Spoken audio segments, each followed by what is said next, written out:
Hi, fifth graders. Mrs. Oliver here.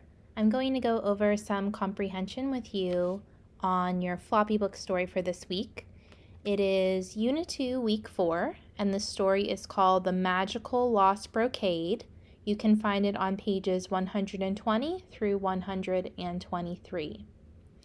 A summary of our story is that we're introduced to a character named Ping, and he sets out on this journey to find this brocade that his mother had created.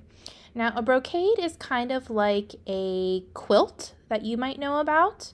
It's a beautiful kind of tapestry, a blanket that someone has weaved themselves. And there's normally some sort of like picture or story behind it that's important to the person.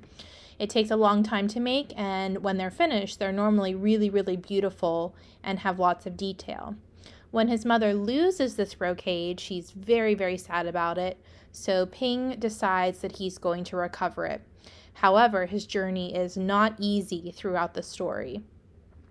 He has to go a couple different places, which is Fire Valley, Ice Ocean, and then the Mountain of the Sun.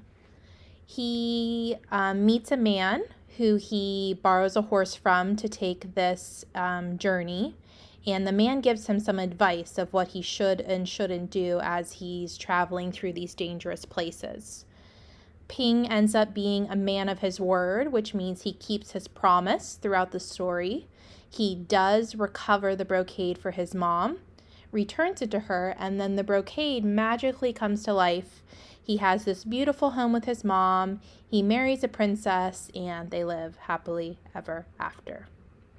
Most of the stories that end that way, where a hero is traveling on a journey, is called a folk tale. Now, folk tales normally have something in the story that's either unbelievable or magical, that changes it from being a fictional story to a folk tale. Folk tales are stories that are passed down from storyteller to storyteller. And this one in particular has a theme or a lesson that the main character learns by the end. Our comprehension skill this week is making predictions. So when I was first reading and I heard that Ping had to go to all of these dangerous places, I was making a prediction in my mind. Do I think he will be successful and get the brocade, or do I think he will fail? And my prediction was that I thought he would fail. So if we look at some of the text evidence from page 138, it says, "It sounds like an extremely difficult journey," said Ping, "but I'll do my very best." He mounted the horse and traveled for 3 days, reaching the Fire Valley. As he crossed the valley, angry flames leaped out at him. The intense heat brought tears to Ping's eyes, but he said nothing.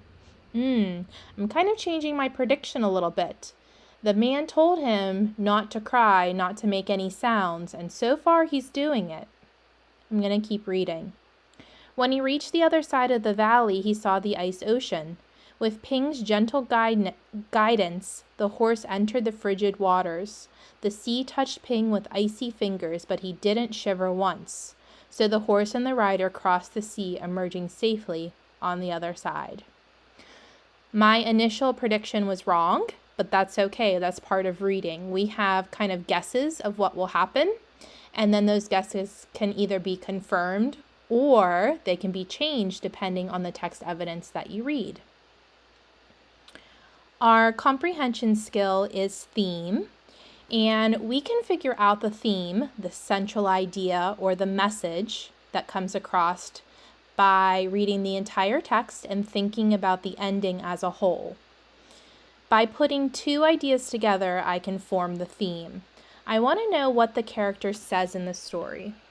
Well, our main character is Ping, and Ping promises to return the brocade to his mom. So he makes kind of a vow, a promise that he's going to do this. Then, through the story, we know that he is carrying out that promise.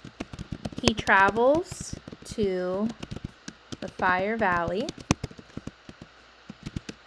ice ocean and son of the mountain, following all of the man's advice. So he doesn't shiver, he doesn't make a sound. He seems very determined to do that. Now, fast forwarding a little bit, we do know that Ping is successful.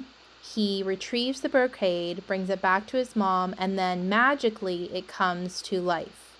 He ends up having a wonderful life where he has a new place to live. He marries a princess, and his mother becomes a grandmother, which means that Ping and the princess eventually have children, and they live happily ever after in this beautiful garden and home. So because Ping carries out this promise, he doesn't waver, even when it's scary, even when it's hard, he pushes through, he's determined. I think we could learn from this story that it is important to stay true to your word. So Ping promises mother. He goes through all of those very hard tasks and keeps his word. That is what we learn by the end of the story. Ping is rewarded because he keeps that promise. Okay, I hope this helped you understand your story a little bit better, and you will complete the close procedure using new vocabulary words. Have a great day. See you soon.